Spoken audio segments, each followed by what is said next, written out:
Bem, na aula passada nós vimos, sobre as primeiras navegações portuguesas. Vimos que os portugueses foram os pioneiros nas grandes navegações oceânicas, ou seja, o primeiro povo a navegar pelo Oceano Atlântico. Eles reuniram as condições econômicas, as condições políticas, as condições tecnológicas necessárias para realizar esses feitos das grandes navegações. Tudo bem? Então a gente viu lá, ó, tinha esse mapinha aqui, que eu mostrei para vocês. Eles começaram aqui, ó, no norte da África, conquistando a cidade de Ceuta em 1415, na sequência a Ilha da Madeira em 1419, em 1431, vejam vocês, chegaram aos Açores. Daí eles foram indo em direção sul, margeando o continente africano. Passaram Cabo Bojador em 1434. Em 1434 chegaram também a Guiné.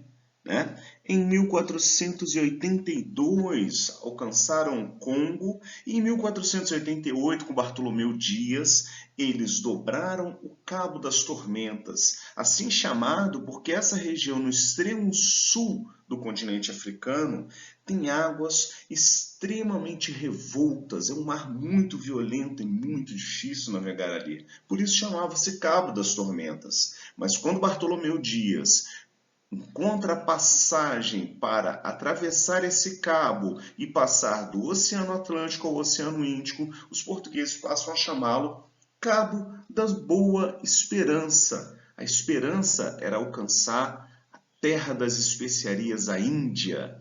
Tá? Então, quando Bartolomeu Dias realiza essa passagem pelo sul do continente africano, os portugueses tiveram a esperança de alcançar uma nova rota para a região das especiarias. Mas os portugueses não ficaram sozinhos por muito tempo nessas navegações oceânicas. Vejam bem que a estratégia deles era dar a volta ao continente africano para alcançar a Ásia. Mas daí apareceu um navegador italiano chamado Cristóvão Colombo, anotem esse nome, Cristóvão Colombo. E ele propôs ao rei de Portugal uma alternativa a essa volta em torno do continente africano.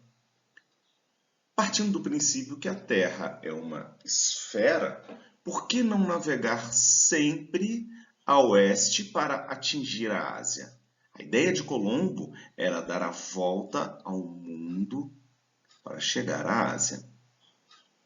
O rei de Portugal disse para Colombo: eu já tenho uma estratégia muito bem consolidada, eu já investi muitos anos e muito dinheiro em construir essa rota em torno do continente africano, portanto não vou investir na sua aventura.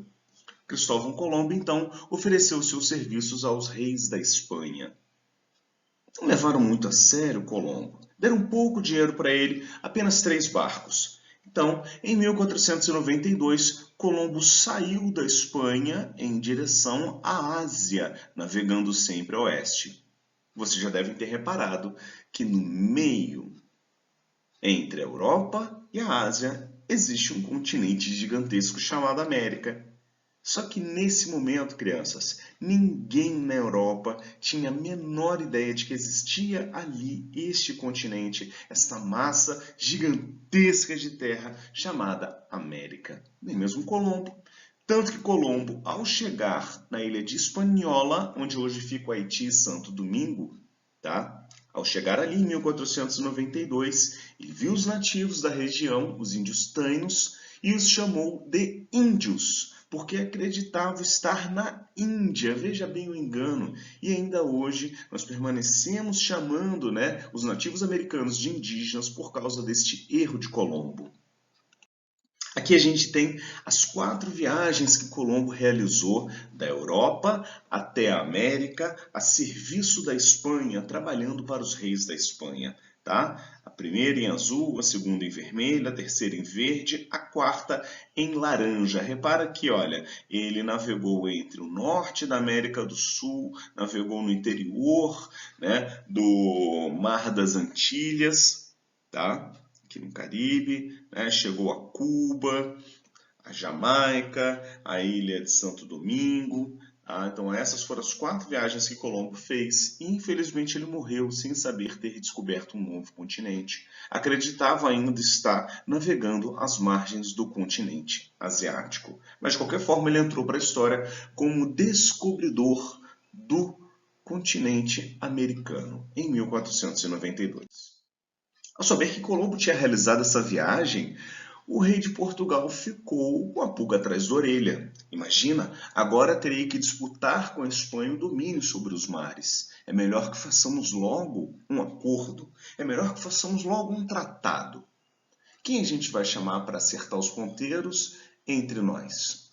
Já sei, o Papa. Chamaram o Papa e Espanha e Portugal resolveram sentar numa mesa e debater como dividiriam entre si o mundo.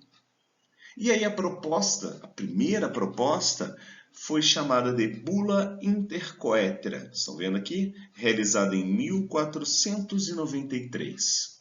A ideia é que a 100 léguas a oeste da ilha de Cabo Verde, vejam aqui essa ilhazinha de Cabo Verde, a 100 léguas a oeste da ilha de Cabo Verde, seria traçada em uma linha imaginária de norte a sul.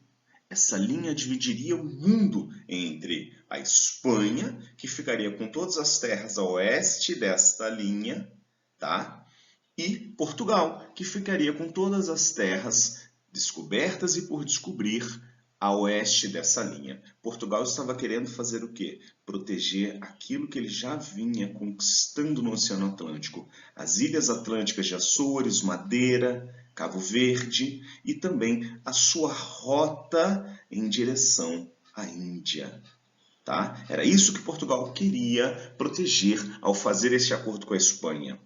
Mas Portugal não ficou satisfeito com os termos deste acordo e eles resolveram fazer um novo acordo com a Espanha.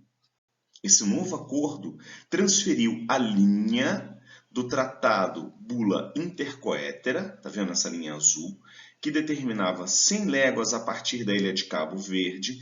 Ele estendeu essa linha um pouquinho mais para o oeste. Portugal falou, não, eu quero mais. Eu quero que, na verdade, ao invés de 100 milhas, essa linha esteja a 370 milhas da ilha de Cabo Verde. 370 milhas. Esse novo tratado, realizado em 1494, chamou Tratado de Tordesilhas. Por ele, todas as terras a oeste seriam de Portugal e todas as terras a leste dessa linha do Tratado de Tordesilhas seriam da Espanha. O resultado final, que interessa para a gente aqui do Brasil, né, para nós entendermos a nossa história, é que, a partir do momento em que a linha passou de 100 léguas para 370, o Brasil caiu do lado português do mundo. Portanto, o Brasil, antes mesmo da chegada de Pedro Álvares Cabral aqui em 1500, já pertencia, pelos termos do Tratado de Tordesilhas, a Portugal. O Brasil já era de Portugal desde 1494, desde antes de os portugueses aqui colocarem os pés, graças ao Tratado de Tordesilhas. Espero que tenha ficado claro, crianças, façam um bom exercício. Bom dia, tchau.